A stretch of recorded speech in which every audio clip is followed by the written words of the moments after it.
Hello, hi, welcome all the competitive various and would be teachers. This is your Kiran Kodmuru. Yes, మరి గురుకుల TGT మరియు PGT ఏ subject అయినా సరే మనకు కామన్గా ఉండేటువంటి పేపర్ వచ్చేసి పేపర్ 1 అండి, జనరల్ స్టడీస్ ఉంటుంది. సో మరి జనరల్ స్టడీస్లో ఎలా ప్లాన్ చేసుకోవాలి, దీన్ని స్మార్ట్గా ఎలా ఉండాలి మనం. సో ఏదో బ్లైండ్గా ఏది పడితే అది చదువుకుంటూ వెళ్ళేసి స్కోర్ పోగొట్టుకునేదానికంటే ఒక్కసారి ప్రీవియస్ పేపర్ 2008లో కండక్ట్ చేసినట్టు ప్రీవియస్ పేపర్ని క్లియర్గా అనాలిసిస్ అయితే చేశాను. సో మరి ఈ అనాలిసిస్ ప్రకారం మనం ఏ పార్ట్కి ఏ సెక్షన్కి ఎక్కువ ఇంపార్టెన్స్ ఇస్తే మనం ఎక్కువ స్కోర్ చేయొచ్చు, అండ్ అదేవిధంగా తక్కువ టైంలో ఎక్కువ స్కోర్ ఎలా చేయాలి. సో గుడ్డిగా చదువుకుంటూ పోతే మనం స్కోర్ చేయలేమండి, గుర్తుపెట్టుకోండి. మన స్ట్రాటజీ ఎప్పుడైనా స్మార్ట్గా ఉండాలి, అదేవిధంగా దానికి తగ్గట్టు హార్డ్ వర్క్ కూడా చేయవలసి ఉంటుంది. సో మరి ఎలా చేస్తే మనము TGT PGT any subject score ఎక్కువ చేయడానికి అయితే ఛాన్స్ ఉంటుంది అనేటువంటి అంశాన్ని అయితే క్షుణ్ణంగా పరిశీలిద్దాం.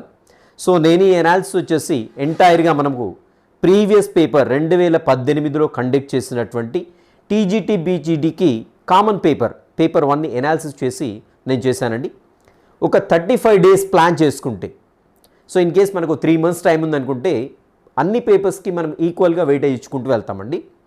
సో ఒక 100 డేస్ అనుకున్నట్లయితే మనకు అక్కడ అరౌండ్ 30 to 35 డేస్ అనేది పేపర్ 1కి ఇవ్వాల్సి ఉంటుంది, అండ్ రెస్ట్ ఆఫ్ ది 2 పేపర్స్కి వచ్చేసి మిగిలినటువంటి టైం ఇచ్చేస్తుంటాం. రైట్, లేట్ చేయకుండా మనం సెషన్లోకి అయితే ఎంటర్ అయిపోదాం. సో ఇది లాస్ట్ టైం పేపర్ అండి. లాస్ట్ టైం పేపర్ ఎప్పుడు అంటే 2018లో కండక్ట్ చేసినటువంటి పేపరు. సో పేపర్ కోడ్ వచ్చేసి P11 అండి, మీరు చూసుకోవచ్చండి ఒకసారి, మీకు ప్రీవియస్ పేపర్స్ కూడా అందుబాటులో ఉంటుంది. సో మనం ఈ పేపర్కి ఫస్ట్ పేపర్కి 35 డేస్లో పర్ఫెక్ట్గా ప్లాన్ చేసుకోవడం ఎలా, ఎక్కువ స్కోర్ ఎలా చేయగలుగుతాం.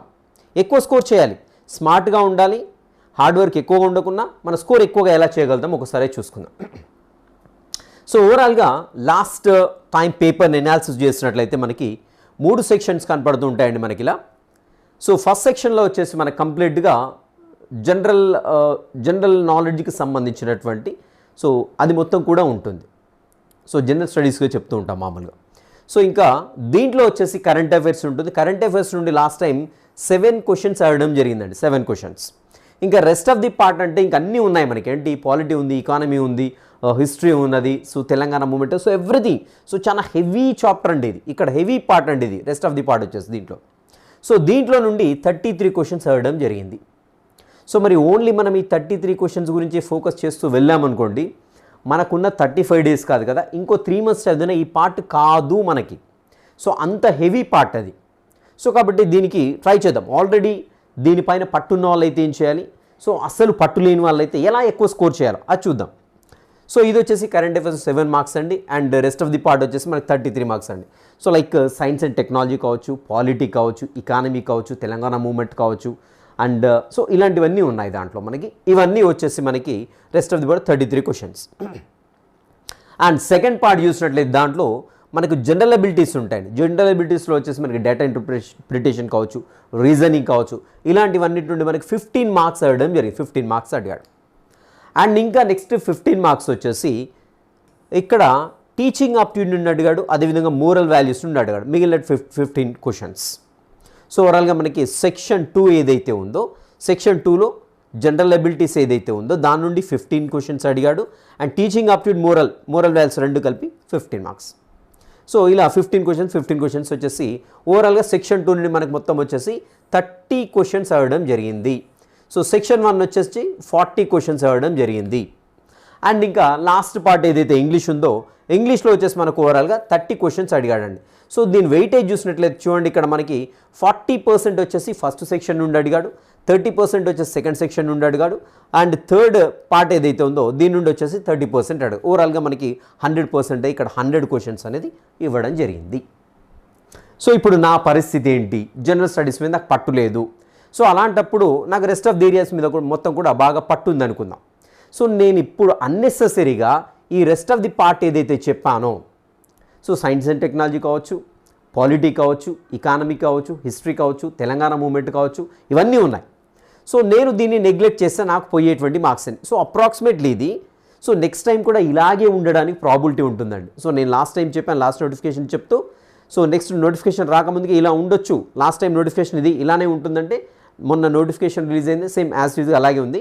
సో మ్యాక్సిమం ఇదే వెయిటేజ్ ఇవ్వడానికి అయితే అవకాశం ఉందండి, పెద్దగా వేరియేషన్స్ అయితే ఏమి ఉండకపోవచ్చు. సో కాబట్టి ఇప్పుడు నేను ఈ 33 మార్క్స్ మీద ఫోకస్ చేసిన దానికంటే కూడా కరెంట్ అఫైర్స్ నా చేతిలో ఉండేటువంటి మార్క్సే. ఎందుకంటే నేను డైలీ న్యూస్ పేపర్ చదువుతాను, ఒక నోట్స్ ప్రిపేర్ చేసుకుంటాను, నేను మంత్లీ మ్యాగజైన్ కానివ్వండి, 15 డేస్ మ్యాగజైన్ ఏదో ఒకటి ఫాలో అవుతాను. కాబట్టి నేను ఈ 7 క్వశ్చన్స్ ఖచ్చితంగా చేయగలుగుతాను, రైట్? 7 క్వశ్చన్స్ చేస్తాను. నెక్స్ట్ వచ్చేసి దీన్ని పక్క పెడదాం, ఈ 33 మార్క్స్ అని. అండ్ జనరల్ అబిలిటీ వచ్చేసి దీంట్లో చూసాను నేను questions, most of the questions వచ్చేసి బేసిక్ మ్యాథమెటిక్స్ పైన ఉన్నాయండి. దీంట్లో బేసిక్స్ మ్యాథమెటిక్స్, రీజనింగ్ ఉన్నాయి, అనాలిసిస్ ఉంది, డేటా ఇంటర్ప్రిటేషన్ ఉన్నాయి. దీంట్లో 15 మార్క్స్కి నేను ఒక 13 మార్క్స్ అయితే ఖచ్చితంగా చేయగలను. సో కొంచెం నాలెడ్జ్ డెఫినెట్గా ఎవరైనా చేస్తారండి. సో దీంట్లో ఎలాంటి సమస్య లేదు. And teaching aptitude, moral values అయితే చాలా సింపుల్గా ఉన్నాయి. అసలు చదవాల్సిన పని లేకుండా అలా ఉన్నాయన్నమాట. జస్ట్ ఎనాలిసిస్ చేస్తే మనకి ఈజీగా అర్థమవుతుంటాయి. సో ఓకే, దాని నుండి మనం ఒక 13 మార్క్స్ చేయగలేము అనుకుందాం. సో ఆల్రెడీ నాకు ఇంగ్లీష్ మీద కూడా పట్టు ఉంది అనుకుందాం. సో దీంట్లో 30కి వచ్చేసి నేను అరౌండ్ ఒక 25 స్కోర్ చేయగలను అనుకుందాం. సో ఇప్పుడు నేను ఎంత చేశానండి, ఇది ఒక 20, 33 అండ్ ఇది వచ్చేసి 58 మార్క్స్ స్కోర్ చేయగలుగుతాను. 100 marks without studying this part. This the biggest part, this the largest part. So అది చదవకుండా నేను అరౌండ్ ఒక 60 మార్క్స్ అయితే స్కోర్ చేయగలుగుతాను. సో కాబట్టి నేను అభ్యర్థులకు చెప్పేది ఒక్కటే ఏంటంటే, మీకు ఈ జనరల్ స్టడీస్ పార్ట్లో ఏదైతే ఇంతకుముందు చెప్పుకున్నామో, సైన్స్ అండ్ టెక్నాలజీ కావచ్చు, ఎకానమీ కావచ్చు, పాలిటీ కావచ్చు, హిస్టరీ కావచ్చు, అండ్ జాగ్రఫీ కావచ్చు, అండ్ అదేవిధంగా రకరకాల పార్ట్స్ ఉన్నాయండి. సో ఆ వాటి మీద ఆల్రెడీ మీకు పట్టు ఉండుంటే, సో బేసిక్స్ ఐడియా ఉండుంటే, ఆల్రెడీ మీరు ఇంతకుముందు చదివి ఉంటే దీని మీద ఫోకస్డ్గా ఉండండి. సో లేదు సార్ నాకు అసలు అది బోర్గా ఫీల్ అయితే నేను చదవలేను, ఇంకా అసలు నాకు చాలా హెడిక్గా ఉంటుంది, చాలా పెద్ద ఓషన్ లాగా ఉంటుంది, నేను చదవలేను అనుకున్న పక్షంలో ఫస్ట్ అది చదవకండి. ఇంకా ఫస్ట్ అది చదవకండి. ఏది చదవాలి మీరంటే కరెంట్ అఫైర్స్ చూసుకోండి, అనలిటికల్ అబిలిటీస్ చూసుకోండి, టీచింగ్ యాప్టిట్యూడ్ చూసుకోండి, మోరల్ వాల్యూస్ చూసుకోండి, బేసిక్ ఇంగ్లీష్ చూసుకోండి. ఇవి కన్ఫైన్డ్ అండి. సో ఇవి కన్ఫైన్డ్, ఈ సిలబస్ ఇంతే ఉంటుంది. ఇంకా దానికి ఎక్కువగా పెద్దగా బుక్స్ ఎక్కువగా రెఫర్ చేయాల్సిన పని లేదు. మనకు స్టిప్యులేటెడ్ సిలబస్, సో మనకి ఇంత పర్టికులర్గా అంటే అంత ఉంటుంది అంతే ఇంకక్కడ. సో దాని రేంజ్ అనేది పెరగదు. వేరేజ్ ఇక్కడ చూసినట్లయితే ఈ పార్ట్లో దీని రేంజ్ అనేది చాలా పెద్దగా ఉంటుంది. సో అంతవరకు అయితే గ్యారంటీ. సో కాబట్టి నేనేం చెప్పిందంటే, సో ఆల్రెడీ మీకు దీనిపైన పట్టు ఉంటే పర్వాలేదండి. పట్టు లేదు అన్న పక్షంలో వీటిపైన ఫోకస్డ్గా ఉండండి. 60 మార్కులు ఎక్కడికి పోవు, 60 మార్కులు ఎక్కడికి పోవు ఖచ్చితంగా. ఇంకా మీరు చదివిన తర్వాత పర్ఫెక్ట్ అయ్యాను నేను, నాకు ఇంకా టైం మిగిలేదు సార్ అన్నప్పుడు ఒక్కసారి ఈ పార్ట్ నుండి ఎన్ని క్వశ్చన్స్ ఏ పార్ట్ నుండి అడగడో ఒక్కసారి అది అనాలిసిస్ చేయండి. ప్రీవియస్ పేపర్ డౌన్లోడ్ చేసుకోండి, ఇక్కడ అనాలిసిస్ చేయండి. పాలిటీ నుండి ఖచ్చితంగా అడుగుతున్నాడా, ఎకానమీ నుండి అడుగుతున్నాడా, తెలంగాణ మూవ్మెంట్ నుంచి అడుగుతున్నాడా, తెలంగాణ స్కీమ్స్ నుండి అడుగుతున్నాడా, లేదంటే ఇంకా సైన్స్ అండ్ టెక్నాలజీ ఎక్కడి నుండి ఎన్ని మార్కులు అడుగుతున్నాడు అనేది చూడండి. ఫస్ట్ అనాలిసిస్ చేయండి. ఉదాహరణకు తెలంగాణ స్కీమ్ నుంచి ఖచ్చితంగా క్వశ్చన్స్ ఉంటాయి. సో అది చదవండి ఫస్ట్. డ్యామ్ షూర్గా అక్కడ క్వశ్చన్ వస్తుంది. కాబట్టి అలా మార్కు పోకుండా మనం స్మార్ట్గా ప్లాన్ చేసుకోవడానికి ఛాన్స్ ఉంటుంది. సో అది అండి మీరు చదవాల్సిన ప్రొసీజర్ వచ్చేసి ఇది. మరి దేనికి ఎన్ని రోజులు కేటాయించాలి, ఈ 35 డేస్లో దేనికి ఎన్ని రోజులు కేటాయించాలని చేస్తే మనకి 3 డేస్ ఖచ్చితంగా రివిజన్ పెట్టుకోండి. రివిజన్ ఖచ్చితంగా చేయాలండి, నేను చెప్తున్నాను. సో యాక్చువల్గా 3 డేస్ అనేది చాలా తక్కువ రివిజన్కి. సో ఆ 3 డేస్లో ఇవన్నీ చూడడం అనేది హైలీ ఇంపాసిబుల్. బట్ ఏంటంటే మీరు ఎప్పుడైతే ప్రిపేర్ అవుతున్నారో ప్రిపేర్ అయ్యే టైంలోనే డైలీ రివిజన్కి టైం ఇవ్వండి, టైం కేటాయించుకోండి. సో డైలీ ఒక 1 hour or 2 hours సో ఇలా పెట్టుకొని ఖచ్చితంగా ఆ రోజు చదివింది, ప్రీవియస్ డే చదివింది ఖచ్చితంగా రివిజన్ చేసుకోండి. రైట్, మనం ఇక్కడ ఈ 35 డేస్ని ఏ విధంగా ప్లాన్ చేసుకుందామని చూసినట్లయితే, రైట్ ఇప్పుడు 35 డేస్లో ఈ యొక్క 100కి ఎన్ని క్వశ్చన్స్ అడిగాడు అనే దాన్ని పట్టుకొని ఈ రేషియో ప్రకారం ఈ 35 డేస్ని డివైడ్ చేస్తే మనకు వచ్చినటువంటి డేస్ ఇవ్వండి. సో ఇక్కడ మనకి ఫస్ట్ సెక్షన్ ఏదైతే ఉందో కరెంట్ అఫైర్స్ కావచ్చు, ఈ యొక్క జనరల్ స్టడీస్ కావచ్చు, దీనికి వచ్చేసి మనము 13 డేస్ కేటాయించుకోవాలండి. 13 డేస్ లేదు సార్ నేను ఈ జనరల్ స్టడీస్లో వచ్చేసి నేను ఈ పార్ట్ను వదిలిపెట్టేస్తాను అన్న పక్షంలో మీరు తగ్గించుకోవచ్చు. నేను ఫస్ట్ ఫోకస్ వచ్చి వీటి మీదే చేస్తాను, నేను లాస్ట్కి ఇది చదువుకుంటాన పక్షంలో 13 డేస్ కాదండి. మీ కరెంట్ అఫైర్స్కి ఇంకా డైలీ చదువుకుంటారు కాబట్టి అసలు దీనికి అలాట్ చేయాల్సిన పనే లేదు. ఈ డేస్ని మీరు వీటికి కేటాయించుకోవడానికి ఛాన్స్ ఉంటుంది. సో లేదు నేను జనరల్ స్టడీస్నే ఫస్ట్ చదువుతాను సార్, నాకు ఇంట్రెస్ట్ ఉందన్నప్పుడు 13 డేస్ దీనికే పెట్టుకోండి, అదే చదవండి. వాస్తవానికి 13 డేస్లో జనరల్ స్టడీస్ చదవడం అనేది హైలీ ఇంపాసిబుల్ అండి, నేను చెప్తున్నాను. హైలీ అంటే హైలీ ఇంపాసిబుల్. సో నాకైతే జనరల్ స్టడీస్ అసలు పట్టేలేదనుకోండి, 13 డేస్లో అసలు దాని బేసిక్స్ అర్థం చేసుకుంటానికి కూడా నాకు అసలు కుదరదు. ఇంకా అలా ఉంటుంది పొజిషన్. సో ఆల్రెడీ ఉన్నది నాకు జనరల్ స్టడీస్ పట్టున్నది, నేను ఆల్రెడీ ఇంతకుముందు చదివాను, మళ్ళీ చదవగలుగుతాను ఇప్పుడు అన్నప్పుడు ఈ 13 డేస్ని దానికి యూజ్ చేసుకోండి. సో లేదు నేను లాస్ట్కు చదువుతానన్న పక్షంలో ఈ 13 డేస్ని వీటికి డివైడ్ చేసేసుకోండి, లాస్ట్కు టైం మిగిలితే ఇది చూసుకోండి. సో డెఫినెట్గా క్వశ్చన్లు వస్తాయి, దీంట్లోంచి ఎక్కువనే వస్తాయి. But rest of the part మీద ఎక్కువ కాన్సన్ట్రేషన్ మ్యాక్సిమం స్కోర్ చేస్తా అనుకున్న సందర్భంలో మీరు యొక్క పార్ట్ ఏదైతే ఉందో జనరల్ స్టడీస్లో ఉండేటువంటి ఈ పార్ట్ని లాస్ట్కి పెట్టేసుకోండి. ఇది ఒకటి మనకి ఈ 13 డేస్కు సంబంధించి.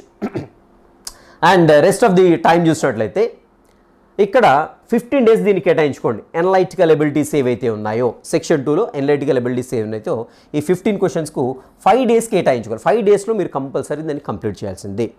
ఓకేనా? అండ్ దెన్ వచ్చేసి teaching aptitude and moral values వచ్చేసి దీనికి ఒక 5 డేస్ కేటాయించుకోండి. 5 డేస్లో అయిపోతుందండి, ఇది ఈజీగా అయిపోతుంది 5 డేస్లో. ఇది ఎనలైటికల్ ఎబిలిటీస్ 5 డేస్లో కొంచెం కష్టము, బట్ అంత టిపికల్ ఏం కాదు, అంత హార్డ్ ఏం కాదు. సో కంప్లీట్గా కూర్చోండి డెఫినెట్గా 5 డేస్లో. ఎనలైటికల్ ఎబిలిటీస్, రీజనింగ్ కావచ్చు అండ్ డేటా ఇంటర్ప్రిటేషన్ కావచ్చు, ఇవన్నీ కూడా 5 డేస్లో ఖచ్చితంగా కంప్లీట్ చేస్తాం, దాంట్లో ఎలాంటి సందేహం లేదు. అండ్ నెక్స్ట్ వచ్చేసి మనకి సెక్షన్ 3 వచ్చేసి ఇంగ్లీష్ ఉందండి. సో ఇంగ్లీష్లో గ్రామటికల్ పార్ట్ ఉంటుంది, మన పార్ట్స్ ఆఫ్ స్పీచ్ ఉంటుంది, అదేవిధంగా సెంటెన్స్ ఫార్మేషన్ ఉంటుంది. సో అలాంటివన్నీ కూడా దాంట్లో 3 పార్ట్స్ ఉన్నాయండి. ఇంకా మీరు అనాలిసిస్ చేస్తే చేయొచ్చు దాన్ని. సో దేని నుండి ఏ సెక్షన్ నుండి ఎన్ని మార్క్స్ వచ్చాయి అంటే ఇంగ్లీష్ స్టార్ట్ చేసేటప్పుడు ఏ సెక్షన్కి అయితే ఎక్కువ మార్క్స్ వచ్చాయో ఆ ఇంగ్లీష్ సెక్షన్లోనే మళ్ళీ 3 ఉన్నాయండి. సో ఆ 3 పార్ట్స్ ఏవైతే ఉన్నాయో ఆ పార్ట్స్లో ఎక్కువ క్వశ్చన్లు దేని నుండి వచ్చాయి. సో అలా అనాలిసిస్ చేసుకున్నట్లయితే మీరు ఏ పార్ట్ మీద ఎక్కువ కాన్సన్ట్రేట్ చేయాలో మీకు అర్థమైపోతూ ఉంటుంది. సో ఓవరాల్గా మనం ఇంగ్లీష్ వచ్చేసి 9 డేస్లో కంప్లీట్ చేయవలసి ఉంటుందండి, 9 డేస్లో. సో ఇది ఏ రేషియో ప్రకారం అని చూసినట్లయితే మనకి ఈ క్వశ్చన్లకు వచ్చేసి 100 డేస్ ఏవైతే ఉన్నాయో ఏ 100 క్వశ్చన్స్లో ఏ పార్ట్ నుండి ఎన్ని క్వశ్చన్స్ వచ్చాయి దాన్ని బేస్ చేసుకొని ఈ రేషియోని డివైడ్ చేస్తానండి. 35 డేస్ని ఇలా డివైడ్ చేస్తే నాకు ఇలా రావడం జరిగింది. సో ఫస్ట్ పేపర్కి వచ్చేసి ఫస్ట్ సెక్షన్లో వచ్చేసి మనకి 13 డేస్ కేటాయించండి. సెకండ్ సెక్షన్లో మనకి 10 డేస్, 10 డేస్లో వచ్చేసి ఎనలైటికల్ ఎబిలిటీస్కి వచ్చేసి 5 డేస్, అదేవిధంగా టీచింగ్ ఆప్టిట్యూడ్ మోరల్ వాల్యూస్కి వచ్చేసి 5 డేస్ కేటాయించుకోండి. ఇంగ్లీష్ వచ్చేసి మనకి వచ్చేసి 9 డేస్ కేటాయించుకున్నట్లయితే మీకు మొత్తం కూడా 32 డేస్లో మీకు ఓవరాల్గా మొత్తం కూడా కంప్లీట్ అయిపోతూ ఉంటుంది. మరి మిగిలినటువంటి 3 డేస్ ఏంటి అని చూసినట్టయితే 100% రివిజన్ ఇవ్వండి, పక్కా రివిజన్ ఇవ్వండి. సో రివిజన్ నేను మళ్ళీ చెప్తున్నాను, ఈ 3 డేస్ మాత్రమే కాదు రివిజన్. సో మరి ఎప్పుడు ఇవ్వాలంటే డైలీ రివిజన్కి కంపల్సరీ టైం అలాట్ చేసుకోండి. ఫర్ ఎగ్జాంపుల్ నేను ఒక రోజులో ఒక 12 గంటలు చదువుతున్నాను, 10 గంటలు నా సిలబస్ చదువుకుంటాను and rest of the 2 hours ఖచ్చితంగా రివిజన్ చేయాలి. ఆ రోజు మార్నింగ్ నుండి ఆ 10 hours ఏం చదివాను ఖచ్చితంగా ఆ 2 hoursలో ఖచ్చితంగా రివిజన్ చేయండి. మళ్ళీ నెక్స్ట్ డే మళ్ళీ మీరు కొత్త టాపిక్ స్టార్ట్ చేసేటప్పుడు నిన్న ఏం చదివాను మళ్ళీ ఒక 1 hour కేటాయించుకోండి. 1 hour పోతే పోయింది, 2 hours పోతే పోయింది, కానీ ఖచ్చితంగా రివిజన్ చేసుకోండి. అలా చేస్తేనే గుర్తుంటుంది, లేదంటే గుర్తుండదు. సో ఇలా అయితే స్మార్ట్గా ప్లాన్ చేసుకోండి. ఓవరాల్గా నేను కంక్లూడ్ చేసేది ఏంటంటే సో ఈ పేపర్ ఎనాలిసిస్ ప్రకారం చూసినట్లయితే ఒకటే నేను చెప్పేది, ఏ అభ్యర్థికైనా చెప్పేది ఒకటే, మీకు జనరల్ స్టడీస్ మీద పట్టుందనుకున్న సందర్భంలో బేసిక్స్ వచ్చు నాకు, సో నేను చదవగలుగుతాను అనుకున్న సందర్భంలో ఈ 33 మార్క్స్కి మీకు ఫోకస్డ్గా ఉండండి. 33 మార్క్స్ పైన ఫోకస్డ్గా ఉండండి. లేదు సార్ నాకు జనరల్ స్టడీస్ అంటేనే చికాకు పెట్టేస్తుంది, నాకు ఇంతవరకు దాంట్లో బేసిక్స్ రాదు, ఏమీ తెలియదు, నేను ఇప్పుడు స్టార్ట్ చేస్తే దాన్ని అందుకోగలుగుతానా, చాలా భయం అండి జనరల్ స్టడీస్ అనగా, నాకు కూడా భయం అవుతుంది. సో జనరల్ స్టడీస్ అనగానే ఏమవుతుందంటే భయపడుతూ ఉంటాం జనరల్గా. సో అలాంటి సందర్భంలో మిగిలిన వాటిపైన కరెంట్ అఫైర్స్ ఎస్ నాకు ఇంట్రెస్ట్ నుంచి చదువుతాను and analytical levels teaching aptitude moral values చలో నాకు బేసిక్ మ్యాథ్స్ వస్తుంది and analytical abilities and data interpretation కానీ ఇవన్నీ కూడా చేయగలుగుతాను అండ్ రీజనింగ్ చేయగలుగుతాను, లాజికల్ రీజనింగ్ ఇవన్నీ చేస్తాను, టీచింగ్ యాప్టిట్యూడ్ సింపుల్గా ఉంటుంది కాబట్టి చదువుకుంటాను, మోరల్ వాల్యూస్ సింపుల్గా క్వశ్చన్ అర్థం చేసుకుని నేను పెట్టగలుగుతాను అనుకున్న సందర్భంలో దీనిపైన పట్టు లేనప్పుడు మిగిలిన వాటిల్లో మ్యాక్సిమం స్కోర్ చేయాలండి. మ్యాక్సిమం అంటే 95% స్కోర్ చేసినట్లయితే మీరు ఆల్మోస్ట్ ఆల్ 100కి ఒక 60 మార్క్స్ ఎక్కడికి పోవండి. 60 మార్క్స్ అయితే ఎక్కడికి పో పక్క. ఇది చదవకుండా మిగిలిన పర్ఫెక్ట్గా అయితే 60 మార్కులు ఎక్కడికి పోవు. 60 మార్కులు చేసి మన రెస్ట్ ఆఫ్ ది 2 పేపర్స్లో ఆల్మోస్ట్ ఆల్ 90 పైన చేసామనుకోండి స్కోరు, జాబ్ పక్కా ఎక్కడికి పోదు. రైట్, ఇది వచ్చేసి మనకి ఏంటంటే 35 డేస్ పర్ఫెక్ట్ ప్లాన్ అండి. నేను చెప్తున్నా ఇది perfect plan. So as per last question paper analysis ప్రకారం చెప్తున్నాను, ఇది వచ్చేసి ప్లాన్ అండి. ఒకసారి మీరు ఇది స్క్రీన్ షాట్ తీసుకుంటే తీసుకోవచ్చు. సో లేకుంటే మీకు అనుకూలంగా ఉన్నట్టు కొన్ని డేస్ని అవసరం అనుకుంటే ఫర్ ఎగ్జాంపుల్ నేను ఆల్రెడీ నాకు ఇంగ్లీష్లో ఫుల్ పట్టున్నది, సో నాకు ఇంగ్లీష్ చదవాల్సిన పని లేదు, నేను పోయి డైరెక్ట్గా ఇంగ్లీష్లో ఎలాంటి క్వశ్చన్ పెట్టేస్తాను అనుకున్న సందర్భంలో ఈ డేస్ని కొన్ని మీకు టిపికల్గా ఉన్న వాటికి షిఫ్ట్ చేసుకోవచ్చు. 9 డేస్లో ఫర్ ఎగ్జాంపుల్ 5 డేస్ కేటాయించు, మిగిలినటువంటి 4 డేస్ సో నీకు ఎక్కడ హార్డ్ ఉంటుందో అక్కడ షిఫ్ట్ చేసేసుకోండి. రైట్, ఇది వచ్చేసి ప్లాన్ అండి. రైట్, డిస్క్రిప్షన్లో వచ్చేసి మన యాప్కి సంబంధించిన లింక్ ఉంది. అదేవిధంగా జేఎల్ డెమో వీడియోస్ అనేవి ఉన్నాయి. అదేవిధంగా డిఎస్సికి సంబంధించిన డెమో వీడియోస్ కూడా డిస్క్రిప్షన్లో ఉన్నాయి. ఒకసారి చూడండి, చూస్తే మంచిగా అనిపిస్తే డెఫినెట్గా మన యాప్ని డౌన్లోడ్ చేసుకోండి. అక్కడ నుండి మీరు కావాల్సినటువంటి కోర్సు అయితే తీసుకోవచ్చు. అండ్ ఇది వచ్చేసి కంప్లీట్గా మన పేపర్ 1కి సంబంధించినటువంటి పూర్తి స్థాయి అనాలిసిస్ అండి. మీకు ఉపయోగకరంగా అనిపిస్తే లైక్ చేయకుండా మాత్రం ఎగ్జిట్ కాకండి. Please, I request you to please like the video and share the video. I wish you all the success. Meet you in the next session. Till next session. Have a great day.